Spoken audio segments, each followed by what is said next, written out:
Hello everyone.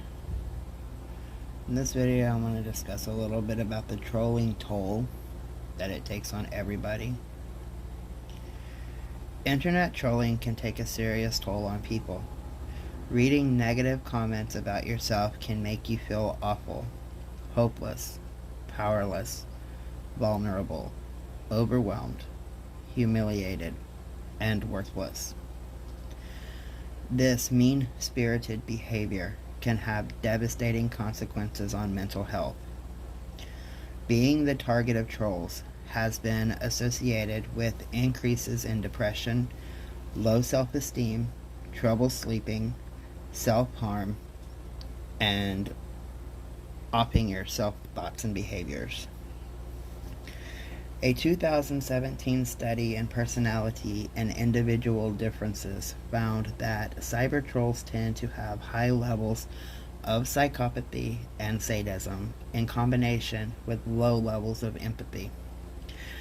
They also are more likely to be male, and researchers call the perps master manipulators who enjoy causing emotional pain and distress to others. A 2019 study further explored the minds of internet trolls and found that narcissism is a common trait.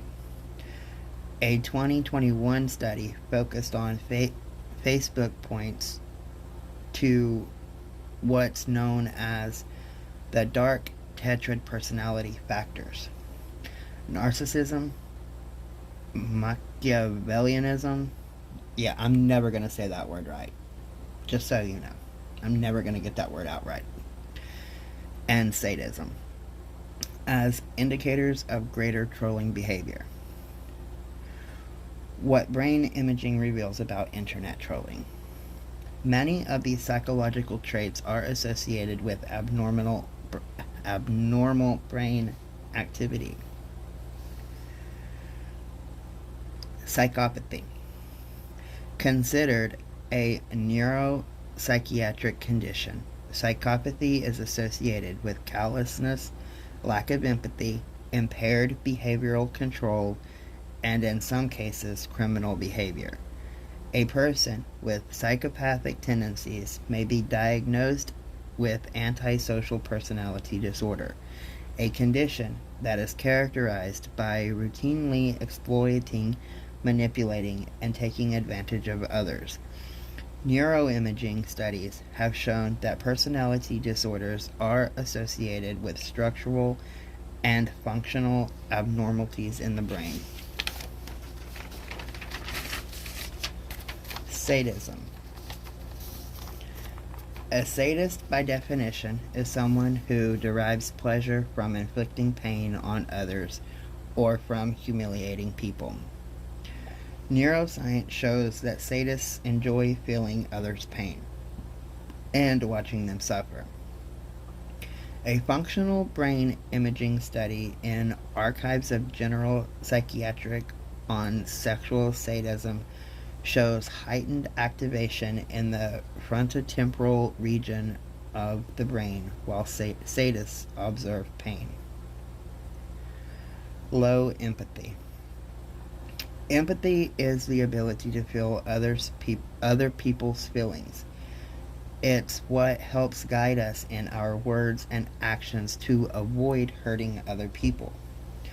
According to the lessons learned from over 200,000 brain SPECT imaging scans at Amen clinics, low activity in the prefrontal cortex, PFC, is associated with low levels of empathy. Narcissism. People with narcissistic personality disorder consider themselves special and typically don't consider other people's feelings. Narcissists may be charming and highly intelligent, but insecurity is often at the root of their bravado. According to neuroimaging research from 2013, narcissists have lower volumes of gray matter in brain areas involved in empathy. Machiavellianism. A personality trait characterized by cunningness, emotional detachment, negative emotions, instabilities, and a willingness to take advantage of others has linked to abnormal brain activity. Neuroimaging studies have shown that when specific areas of the brain are damaged, from concussion to traumatic brain injury, for example, the odds of Machiavellian behavior increases. The good news is brain can heal, even in internet trolls. When you put the brain in a healing environment, it can change in a positive way.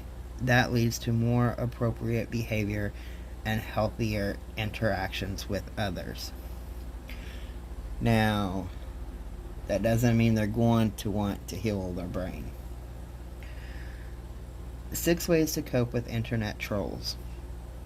If you're the target of internet trolls, it can be devastating, but there are things you can do to minimize the impact of those hurtful comments and posts. 1. Limit your exposure. If you're a public figure and routinely receive hateful comments, have someone on your staff monitor the comments and posts. If you're not a public figure, you may have to do a lot of blocking and tell family and friends to block and report what they see about you. 2. Ignore them. Trolls like to poke the bear and hoping to elicit a response. Don't give them the satisfaction. Refrain from engaging with them.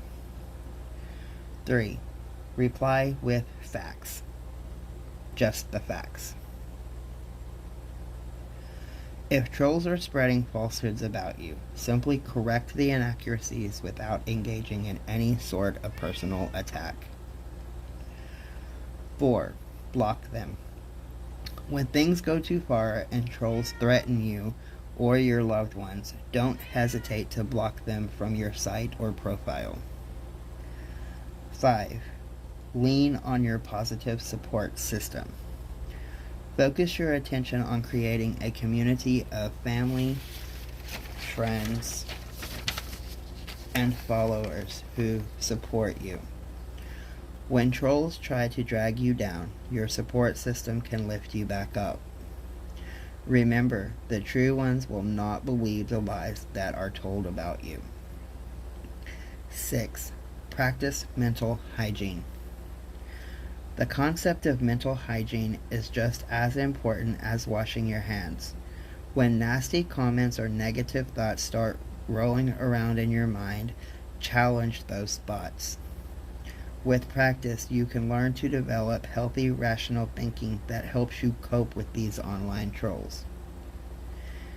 If you are experiencing depression, anxiety, or thoughts about self-harm or offing yourself due to internet trolls, these feelings cannot wait. During these uncertain times, your mental health and well-being is more important than ever, and waiting until life gets back to normal is likely to make your symptoms worsen over time. So make sure to reach out to somebody. There is a lot of mental health resources on my community page. I think they're down like from the time I was doing like the domestic violence series and stuff like that, but they are on the page, and I will be reposting them as well over this series time period. Stay safe, everyone.